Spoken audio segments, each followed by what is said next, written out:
ကတ်က auto enhance ဆိုတဲ့ဟာလေးပုံကြည့်အောင်လုပ်တာဒီလိုဆိုကျွန်မပုံမဲနေရပါဒီမဲ့ဆိုလုံးဝ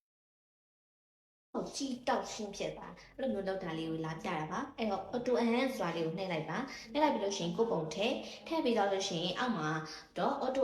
enhance လုပ်မလားဒါမှမဟုတ်ရှင် resolution portrait enhance လုပ်မလားဒါမှမဟုတ်ရှင် 4K resolution လုပ်မလားကြိုက်တာရွေးလို့ရတယ်ကြိုက်တာရွေးပြီးလုပ်ပါလုပ်တဲ့အခါမှာကျွန်မဒီလိုမျိုးမဲတဲပြီးတော့မှမှုံးနေတဲ့ပုံကနေဒီလေးလေးရှင်းရှင်းမလှလှပပလေးဖြစ်သွားတယ်အဲ့ဒါမှအဲ့ပုံလေးကို save လိုက်လို့ရှိရင်ထပ်ပြီးတော့မှဘယ်လိုထပ်ပြင်ချင်နေလဲပေါ့နော် make up တွေထပ်ထည့်ချင်သေးလားဘယ်လိုမျိုး edit လုပ်ချင်နေလဲဆိုထပ်ပြပါတယ်အဲ့ဒါဆိုmake up ထပ်ထည့်မယ်ဆိုပြီးတော့မှပြင်လိုက်တဲ့ solution ဒီလိုလေးထပ်ပြင်မှရပါတယ်အဲ့ဒါပုံပြင်တာကတော့ free ရတယ်ပုံမပြင်ချင်ဘူးဗီဒီယိုတွေကိုကြည့်အောင်ပြင်ချင်တယ်ဆိုတော့ဒီမှာဗီဒီယိုထည့်ပြီးတော့မှဒီမှာ